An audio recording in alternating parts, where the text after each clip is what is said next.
Previously on the Ron Van Dam Show. Ooh, I found Jesus. This is a special day. And as fascinating as that is, I'm like an apartment building where you have to buzz to come upstairs on the intercom. And now, today's episode. It sounds interesting. I might actually listen to it myself. On the air everywhere, this is New England Broadcasting. Really?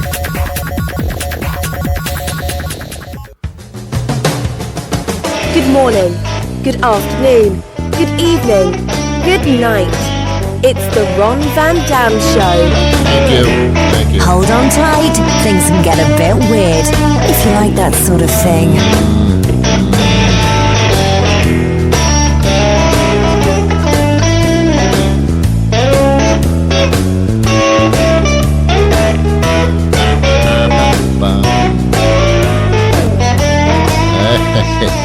Welcome to the program. It's the Ron Van Dam Show. It's the thing that you clicked on. Yeah. Hey, we got a great show today. At least it's going to start great. Could go downhill, I'm not sure. So listen to the beginning at least. Hey, you're looking pretty good today, by the way. What's up? Did you shower? How did that happen? Did you wake up this morning and say to yourself, well, I may actually be presentable today? Good for you. Good for you.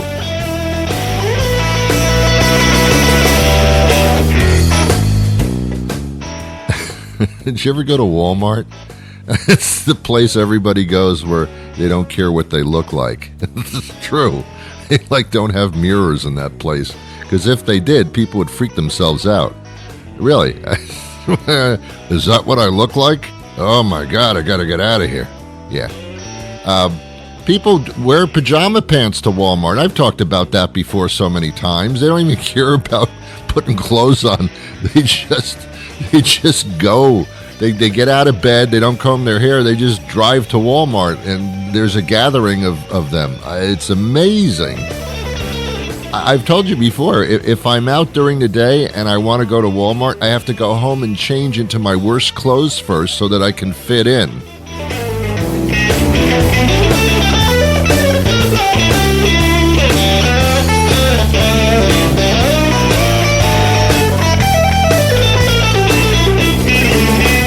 Walmart is a microcosm of people that don't give a shit. That's pretty much their deal. I'm sorry, it's true, but at the same time, it's not their fault.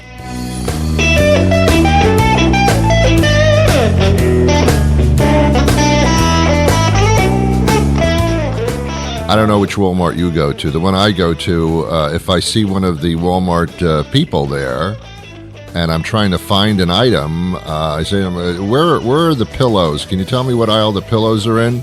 I don't know. It's over there somewhere. I don't know. Do you work here? Yeah, but I don't know where the pillows are.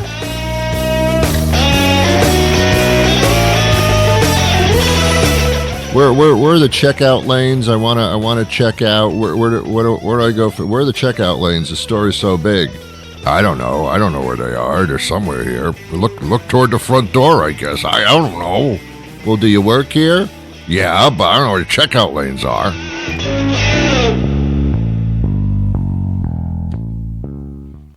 Actually, they're very nice people. I make fun of them for humor purposes. They're some of the finest people on the planet. I am not a news show, by the way. Don't ever come here thinking you're going to learn about the news from me. Not that I get the news wrong or anything. It's just I'm not a news guy. And I comment on the news, but I am not a news guy. Read a newspaper, go on your little tablet, your desktop, your phone, and find out what's going on. Because it's really important, because this country is falling apart at the seams. And you might be aware of that if you just kind of knew that. I told you, there's so many times people come up to me and say, so Ron, what's going on with Trump? I'm not his babysitter. I don't know. I mean, I do know, but can't you figure it out for yourself? Don't listen to me. Stop listening to other people to get your facts straight. Figure it out for yourself. Read the facts and then put them together yourself. Don't wait for people to tell you how to feel about something. That's wrong. That's what our society has become. It's a society of feelings, of reacting to things with feelings. This world has turned into a giant soap opera with a horrible bunch of actors and a weird cast of characters. Donald Trump right now, well, let's go to the White House. Check this out.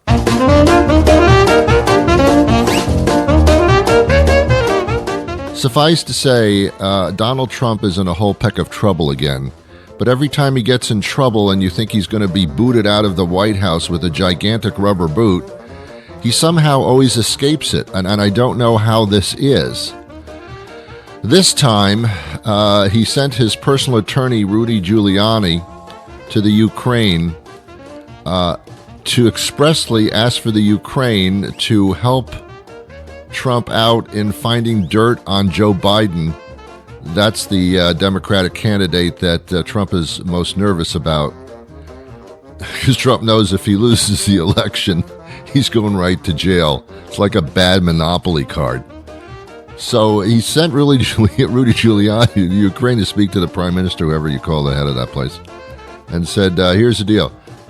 Find me dirt on Joe Biden so he can be destroyed in the next election. And if you don't do that, I will not give you any of our military equipment in order to fend yourself from Russia, who loves to invade you every 6 months. So do you want the military stuff or not? Well, if you do, you better find some dirt on Joe Biden and his son Beau, or Chuck, or whatever. Wow. Now, Rudy Giuliani actually went on CNN. It's splattered all over the media. It happened. You can watch it. And Rudy Giuliani actually admitted that he did do that. He actually did go to Ukraine and asked them to investigate and find something on Joe Biden. I don't care what it is. Just find something that we can use as a smear thing. So not only is Trump just saying, as he did back in July, yeah, I'll accept any help from any country that wants to help me keep me in the White House. Sure, I will. He's actually going out, sending his people out to actually threaten countries to find something. It's whoa, that's so blatantly wrong. It's unbelievable. Rudy Giuliani actually admitted that. It's unbelievable. There's also a situation with a whistleblower. That's not a referee at a football game. This is somebody who works in the intelligence community who overheard Donald Trump say something that was extraordinarily horrible. We don't know what it is, but that's happening as well. Just thought I'd keep you up to date. All I'm asking you to do is stay engaged, because if you don't, this country is just turning to crap right under your feet because you're not paying attention. It's kind of important. This is where you live. Keep aware of what's going on. If someone was trying to destroy your house or your apartment, you'd probably take notice, wouldn't you? Well, that's what's happening to the country. Thank you very much. Have a nice day. Let's not talk about that anymore, okay? Whew. I just want to keep you. I want to keep you aware of stuff because it's important. Very important. Very important.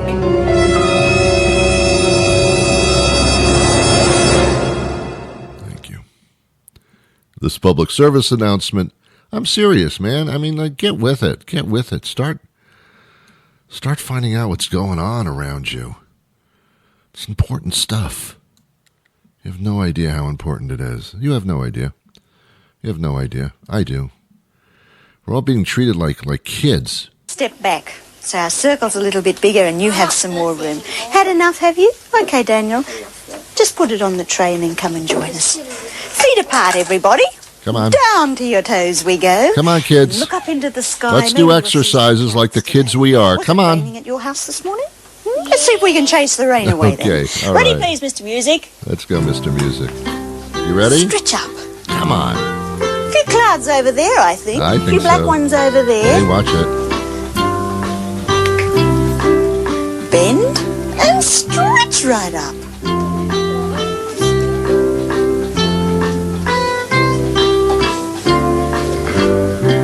we go. Bend and stretch, reach for the stars.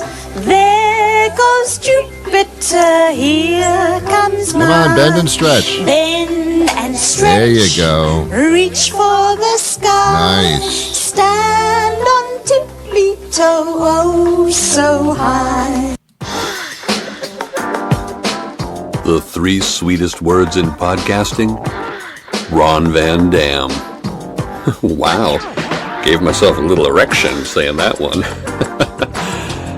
And I forgot to turn off the microphone.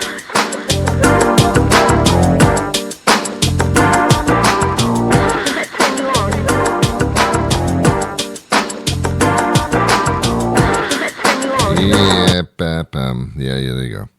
That was embarrassing, I must say. Had a couple of Jehovah's Witnesses come to my house about a week ago. Actually, it was about 3 years ago. Actually, this never happened. No, it did happen. And it was about a year ago. It's 10 years ago. I don't know when it was, okay? But these Jehovah's Witnesses, and they dress well. They are the opposite of Walmart.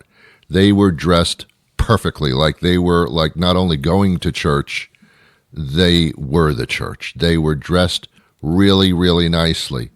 It was the summer, and it was like 90 degrees outside, but the guy was dressed in a vest and a suit. That's absurd. The woman, a flowing, beautiful dress, like she was like the leader of the Easter parade or something, and 2 little kids that stood behind them and didn't say a word. You know they're not real kids. They're hired by some type of a talent agency, because little kids don't just stand there and don't say a word. These were hired. They were staged. So these people come up to my door, ring the doorbell like they could. I open the door, and there they are, and I'm impressed immediately by the way they're dressed, and they look so nice. Their faces look like they just wouldn't hurt a fly. And they say, are you the master of the home? And I said, okay, we're going back to archaic times, huh? I don't know if I'm the master of the home. If you came in and saw my lifestyle, you'd quickly see I am no master. But nonetheless, thank you. What is it? Are you with Amazon delivering packages? Apparently not. Said, we're Jehovah's Witnesses. To which I said the obvious, well, what exactly did you see? I didn't say that. I felt like saying it.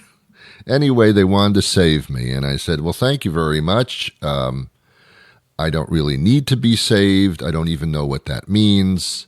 Are you implying that I am a horrible person and I need direction? You don't even know me. Not that that's not an accurate assumption, but who the hell do you think you are? I'm sorry, did I say hell in front of a Jehovah's Witness? I don't think that's right. So anyway, we went back and forth, and I said, look, I'm really not interested. I need to take a shower, and thank you anyway. And they walked away respectfully as they keyed my car. I started to say to myself, I should Google this, but I don't Google anymore because I refuse to lower myself to that type of inquiry. So I'm just now trying to figure out what exactly did they see. What is so important that they must come up to my door and say that they've witnessed something, yet they don't tell me what they saw? I don't get it. I'm not too sure what's going on. Did they witness people that were dressed really well, and that's the religion? If so, sign me up. I don't mind that. But I have a feeling it goes a little deeper than that. And they didn't look like shocked at like what they saw, what they witnessed. And who's Jehovah? I don't know. They never get into that part. They handed me paraphernalia. I don't think it was anything that was obscene or anything like that. I don't think it was. I didn't read it. I threw it in the garbage immediately. Nice people. But then, did I feel slighted or what? They left my house, and I saw them walk across the street and go to my neighbor's house. And I said to myself, hey, wait a minute. I thought I was special here. I thought I had to be saved. Apparently, you're saving everybody. I thought I was the chosen one. Whew. But apparently not. Boy, did I feel slighted. What the hell? What the hell? You know, you're never supposed to talk about religion publicly because you're only going to get in trouble. You certainly never do it on the air. That's just like, it's a no. Don't do that. Don't talk about religion. I happen to be a very spiritual person, but not religious. I'm spiritual. That's what people say when they're not really that religious. They come up with that excuse. Or they say, I really like Buddhism because it's just kind of like a fat man sitting there in a chair and being peaceful, and I think that describes my life. So I think I'm a Buddhist. Buddha's probably saying, man, you know, I went to all the trouble of coming up with this whole religious theory, this spiritual theory, and people are just using me as a go-to place. I don't think Buddha would really appreciate that. But at the same time, I've never seen Buddha pissed. Buddha just says, Buttigieg, isn't he running for president? Buttigieg? Beetlejuice? What a weird movie Beetlejuice was, huh? I don't want to go there. I don't want to talk about that right now. That's not the point. I don't know. I have no idea. I am a man of peace. That's for sure. Unless I get pissed, then not. Anyway, so Trump's in trouble. Boy, am I all over the place today here, huh? So yeah, he's in trouble, man. And here's the main reason that I really can't stand him. There's so many reasons, but this is the main reason. It's not his personality. It's not the fact that he is really mentally insane. Well, it is all that, actually. But the worst thing is that he defies you. You, as regular citizens, you can be incarcerated. You can be punished. You can be told what to do. You can be told what's best for you. If you get a summons in the mail to appear in court and you don't appear, a SWAT team will come to your house and arrest you with warrants. And you'll be put in jail and you'll appear before a judge and you'll have to pay incredible fines and you'll have to do jail time. That's if you don't show up in court or in front of a hearing because you've been subpoenaed. If Trump's subpoenaed by Mueller or anybody else, he doesn't have to show up. If any of his White House people or anybody in his cabinet or anybody that's in his satellite area, if they're subpoenaed to appear before Congress or before a subcommittee, Trump tells them, just don't show up, and nothing happens to them.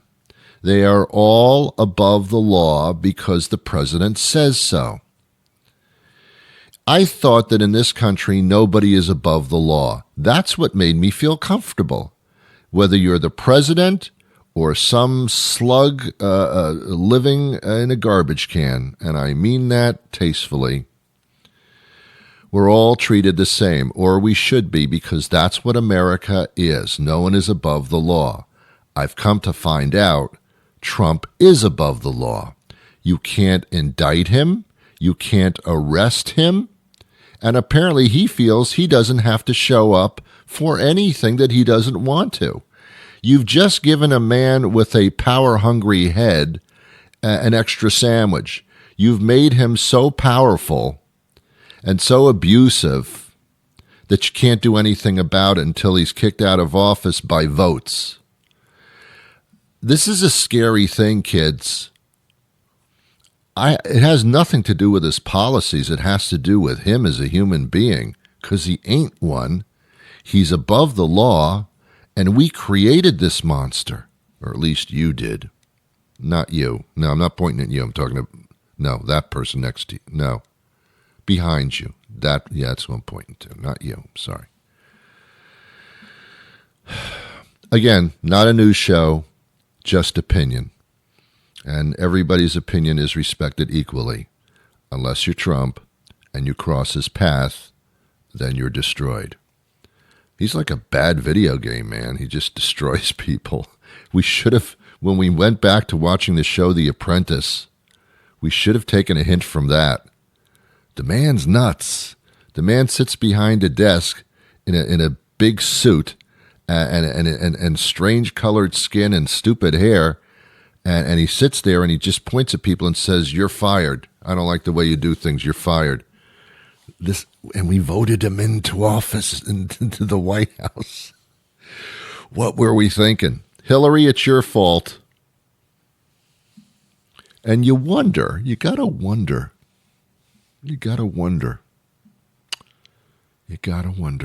Anyway, okay. Enough.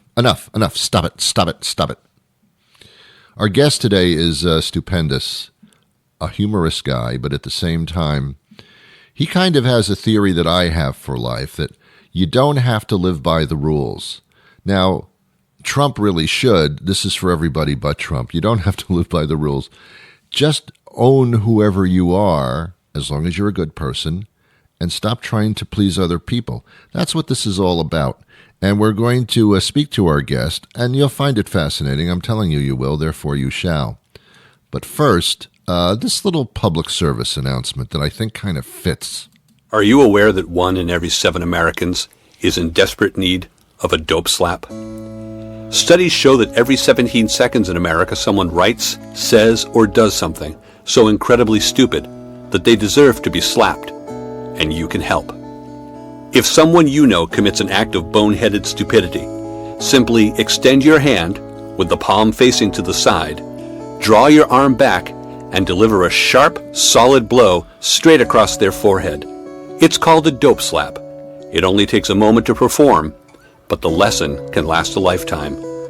This has been a message from the American Dope Slap Association and Metro South Podcasting. Hey, Jason.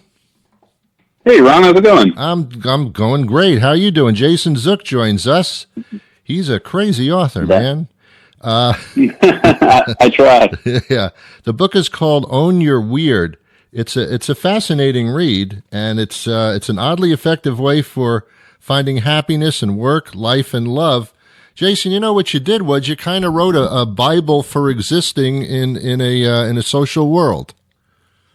I'm telling you, it has been weird for the past couple of years for me, but I think it's also been weird for everybody else. So yeah, you're right. Like I do see this book as a way for us to figure out how to navigate the interesting times we live in when it comes to digital businesses, social media, all that stuff. Yeah, it's fascinating because we all walk around going, "What the hell's going on?" And here you are actually saying, "Yeah, here's what the hell's going on," and you don't have to fall into all these things if you don't want to. Even talk about marriage, and of course the divorce rate is like high, so people walking around going, "What the hell am I doing with that?"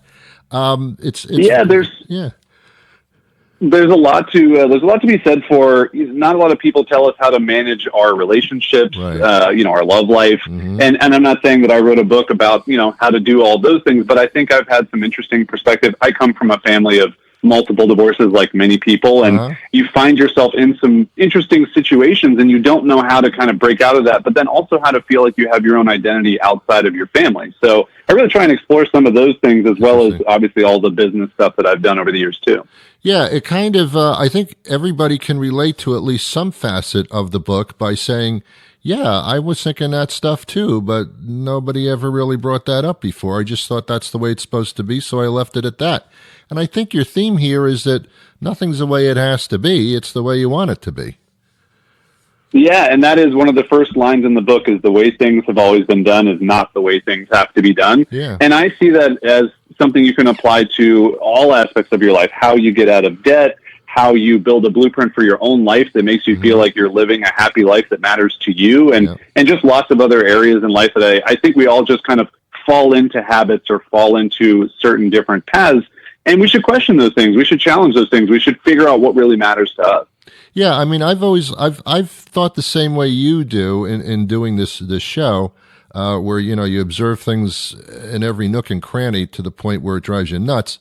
But I always thought, someone might feel like I don't fit in this world, but it's really the world's not fitting into you. It's their problem, and that kind of changes things when you think along those lines. Exactly. And, the word weird means something to so many different people. Your weird is very different from my weird. Right. And that's all I want people to do through this book, is to define what that means to them, and how you can take your uniqueness, your isms, all the things that make you you. I like to think of it as texture, and how you can embrace those things, and how you can actually put those things in the forefront of your life and go, these are okay. These are actually the things that make me who I am. I'm not going to hide them. I'm not going to set them aside. I'm going to be myself. And if that doesn't fit in, like you said, then that's okay. And I just need to find some other place where I do fit in, and other people that I fit in better with. You talk about one aspect that I found very interesting, an interesting read, was the chapter, Get Comfortable with Rejection. Because rejection is a part of relationships. It's a part of business.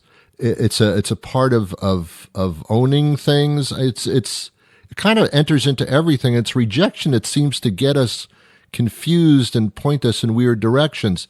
That's a very interesting chapter. Yeah, I've dealt with, I counted, it's over 4,000 times I've heard no just in business. Yeah. So you can imagine that extrapolates out into other areas of life. And, you start to, you get that skin gets hardened, as you will, you get that thicker skin, but you also start to realize hearing no or being rejected, it's actually just getting you closer to hearing yes, because you're learning what doesn't work. And I've found that confidence, or dealing with imposter syndrome, or overcoming fear, they all kind of group together. You just have to do things more often than maybe you think you might want to, and you will get through it. You will figure out how to get through the other side of rejection and how to get the thing that you want. And it's only by doing do you get better at those things. I understand that you start your day in a very different way. Yeah, so I have a weird morning ritual. For years, like many people, I just rolled over in bed, grabbed my phone, checked Facebook, checked the email, and then kind of went about the rest of my day, like, letting those things kind of dictate how I started my day.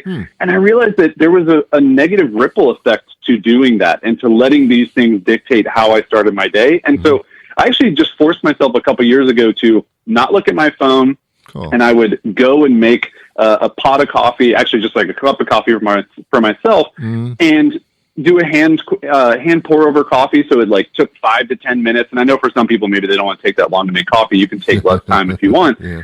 But I just didn't do anything in that time. And then actually I figured out, hey, let me do something that makes me happy. Like, why not, instead of just standing here, maybe thinking about my phone or whatever, I grabbed Calvin and Hobbes, this comic that I loved growing up. I still have some of these books. And I would just read a couple comics while I was making my coffee. And I know it sounds silly and stupid and probably a little self-indulgent, but why don't we all start our days with something that makes us happy, and it's something that we actually enjoy?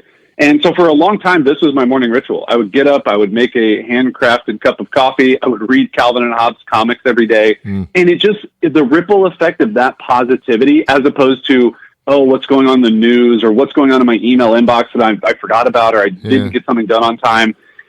Stop doing those things first. Start with 5 to 10 minutes for yourself. And everyone can do that. Whether you have kids, whether you commute, whatever it is, you can carve out 5 to 10 minutes, and the ripple effect of that is such a positive thing for your day and for your life. Very cool.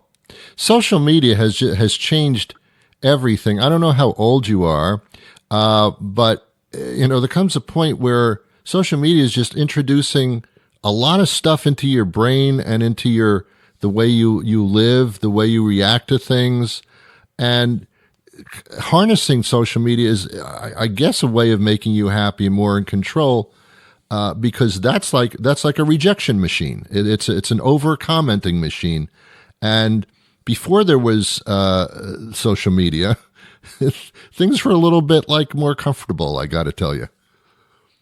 Yeah, so I grew up, I'm going to be 40 here in a couple of years. Okay. So I grew up before social media existed. Yeah. So I remember what it was like to not have these applications. But I also know that we all deal with the addiction of Facebook or Twitter or Instagram or whatever it is, because these things are built that way. There are incredibly intelligent people and algorithms behind the scenes that are working against our feeble human brains and forcing us to refresh or scroll or like. And yeah, I over the years, I spent a lot of time in a previous business on social media pretty much every single day of my life for 5 years.